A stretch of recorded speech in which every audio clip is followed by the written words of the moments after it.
Hello എല്ലാവർക്കും നമസ്കാരം. പുതിയൊരു വീഡിയോയിലേക്ക് സ്വാഗതം. നമുക്കിന്ന് ഈ വീഡിയോയിലൂടെ export promotion policies for agricultural products in India എന്താണെന്ന് മനസ്സിലാക്കാം. നമുക്ക് വീഡിയോയിലേക്ക് കിടക്കാം. Export promotion policies for agricultural products. India has implemented several export promotion policies to boost agricultural exports and ensure global competitiveness. അതായത് ആഗോളതലത്തിലുള്ള ഒരു കോമ്പറ്റീവ്നെസ് വർദ്ധിപ്പിക്കുന്നതിനും അഗ്രികൾച്ചർ പ്രൊഡക്ട്സ് എക്സ്പോർട്ട് ചെയ്യാനും ഒരുപാട് പോളിസീസ് ഇന്ത്യ നടപ്പിലാക്കിയിട്ടുണ്ട്. നമുക്ക് ഓരോന്നായിട്ട് നോക്കാം. ഇത് നമുക്ക് ഇന്ത്യ ഗവൺമെന്റ് ഇതിനു വേണ്ടി കൊണ്ടുവന്നിട്ടുള്ള പ്രധാനപ്പെട്ട മെഷേഴ്സ് നോക്കാം. Here are the key measures. അതിൽ ഒന്നാമത് അഗ്രികൾച്ചർ എക്സ്പോർട്ട് പോളിസിയാണ്. 2018 ഇത് കൊണ്ടുവന്നത്. ഇനി അതിന്റെ കാര്യങ്ങളാണ്, അതിന്റെ പോയിന്റ്സ് ആണ് ഞാൻ പറയാൻ പോകുന്നത്. അതായത് ആദ്യത്തേത് ഡൈവേഴ്സിഫിക്കേഷൻ ഓഫ് എക്സ്പോർട്ട് ഡെസ്റ്റിനേഷൻസ്. പല രാജ്യങ്ങളിലേക്ക്, അതായത് വിവിധങ്ങളായിട്ടുള്ള രാജ്യങ്ങളിലേക്ക് എക്സ്പോർട്ട് ചെയ്യുക എന്നുള്ളത്. അത് മാത്രമല്ല, and focus on high value ആയിട്ടുള്ള ഉയർന്ന മൂല്യത്തിലുള്ള വാല്യൂ ആഡഡ് ആയിട്ടുള്ള, അതായത് അത് ഉപയോഗിച്ച് മറ്റു ഉൽപ്പന്നങ്ങൾ ഉണ്ടാക്കാൻ കഴിയുന്ന ആൻഡ് പെരിഷബിൾ അഗ്രികൾച്ചർ പ്രൊഡക്ട്സ്. നമുക്ക് അറിയാം, അഗ്രികൾച്ചർ പ്രൊഡക്ട്സ് പെരിഷബിൾ ആയിരിക്കും, അല്ലേ? അത് അധികം നാൾ ഇരിക്കത്തില്ല. അപ്പോൾ അതോടൊപ്പം തന്നെ അത് ഹൈ വാല്യൂ ആയിരിക്കണം, വാല്യൂ ആഡഡ് ആയിരിക്കണം.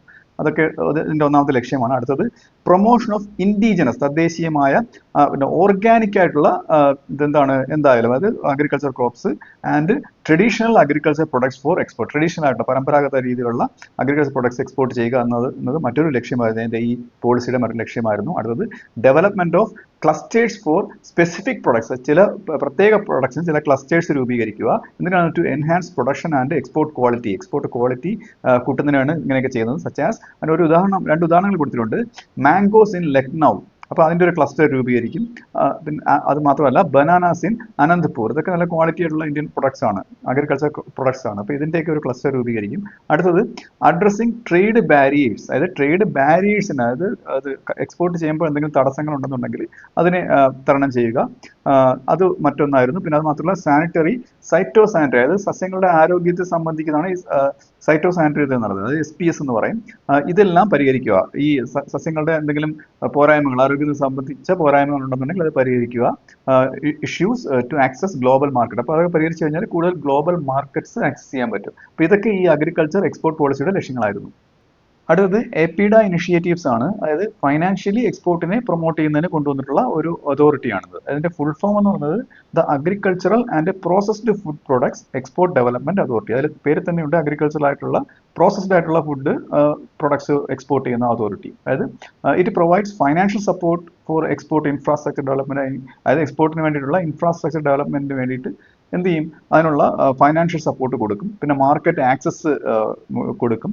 അത് മാത്രമല്ല, ക്വാളിറ്റി സർട്ടിഫിക്കേഷൻസ്, ഓരോ ഫുഡ് എക്സ്പോർട്ട് ചെയ്യുന്ന ഉൽപ്പന്നങ്ങളുടെ ക്വാളിറ്റി വിലയിരുത്തിയിട്ട് അതിന് തരംതിരിച്ച് സർട്ടിഫിക്കേഷൻസ് കൊടുക്കുന്നതും ഈ അതോറിറ്റിയാണ്. അത് മാത്രമല്ല, APEDA focuses on creating export hubs. Export hub create ചെയ്യും and collaborates with cooperatives to improve value chains. അതായത് വാല്യൂ ചെയിൻസ് ഇംപ്രൂവ് വേണ്ടിയിട്ട് കോപ്പറേറ്റീവ്സ്, അതായത് വലിയ കമ്പനികളായിട്ട് കൊളാബറേറ്റ് ചെയ്യും. അപ്പോഴത്തേക്കും അവർ അതിനനുസരിച്ചുള്ള പ്രോസസ്ഡ് ആയിട്ടുള്ള ഉൽപ്പന്നങ്ങൾ ഉണ്ടാക്കി എക്സ്പോർട്ട് കുറച്ചുകൂടെ സജീവമാക്കും.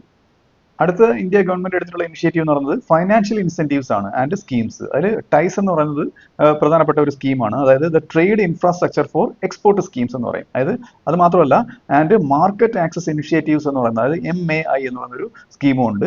ഇതൊക്കെ എന്തിനു വേണ്ടിയാണ്? Provide funding to develop export infrastructure. ഇത് രണ്ടും നേരത്തെ പറഞ്ഞ പോലെ, ആപ്പിഡയുടെ കാര്യം പറഞ്ഞ പോലെ, ഇൻഫ്രാസ്ട്രക്ചർ എക്സ്പോർട്ടിന് വേണ്ടിയിട്ടുള്ള ഒരു ഇൻഫ്രാസ്ട്രക്ചർ ഡെവലപ്പ് ചെയ്യുന്നതിന് വേണ്ടിയിട്ടുള്ള ഫൈനാൻസിങ്ങിന് വേണ്ടിയിട്ടുള്ളതാണ്. And promote Indian agri products globally. അതായത് പ്രൊമോട്ട് ചെയ്യും, അതിന് ഒരു അഡ്വർടൈസ് കൊടുക്കുന്ന പോലെ ഗ്ലോബലായിട്ട് ഒരു ഇന്ത്യൻ പ്രൊഡക്ട്സ് പ്രൊമോട്ട് ചെയ്യുന്ന ഒരു സ്കീമാണ് ഇത് രണ്ടും, ടൈസും MAIയും. അതായത് ഇവിടെ ഫൈനാൻഷ്യൽ എയ്ഡ് വരുന്നത് എങ്ങനെയാണ്? Financial support under the APEDA led schemes. അതായത് നേരത്തെ പറഞ്ഞ എപിഡ ലെഡ് സ്കീംസിലെ ഫൈനാൻഷ്യൽ എയ്ഡ് വരുന്നത് ranges from 5 lakh to 5 crore, 5 ലക്ഷം മുതൽ 5 കോടി രൂപ വരെ ഇതിനു വേണ്ടി ഇൻഫ്രാസ്ട്രക്ചർ മാർക്കറ്റിംഗ് ആൻഡ് ക്വാളിറ്റി ഡെവലപ്മെന്റിന് വേണ്ടിയിട്ടൊക്കെ കൊടുക്കുന്നുണ്ട്. അടുത്ത് വന്നത് കൃഷി ഉദാൻ ആൻഡ് കൃഷി റെയിലാണ്. ഇതിൽ വരുന്നത് the government collaborates with the civil aviation and rail ministries. അതായത് സിവിൽ ഏവിയേഷനും, അതായത് വിമാന മാർഗവും ആൻഡ് റെയിൽ മാർഗവും, ഈ രണ്ട് മിനിസ്ട്രീസും to ensure fast effective transportation. അതായത് രണ്ടും ചേർന്നിട്ട് നല്ല വേഗത്തിലുള്ള വളരെ എഫക്റ്റീവ് ആയിട്ടുള്ള ഒരു ട്രാൻസ്പോർട്ടേഷൻ ഏർപ്പാടായി കൊടുക്കും. എന്തിനു വേണ്ടിയാണ്? For perishable agriculture products. അതായത് പെട്ടെന്ന് എത്തിച്ചില്ലെന്നുണ്ടെങ്കിൽ ആഴ്ചകളോട് എടുത്ത് എത്തിക്കുന്ന ഒരു ട്രാൻസ്പോർട്ടേഷൻ ആണെന്നുണ്ടെങ്കിൽ അത് അങ്ങ് ഡെസ്റ്റിനേഷനിൽ എത്തുമ്പോൾ അത് കേടാവാൻ സാധ്യതയാണ്. അതുകൊണ്ട് ഇവരൊക്കെ നല്ല രീതിയിൽ സഹകരിച്ചിട്ട് പെട്ടെന്ന് ട്രാൻസ്പോർട്ടേഷൻ ഒരുക്കി കൊടുക്കുന്നു.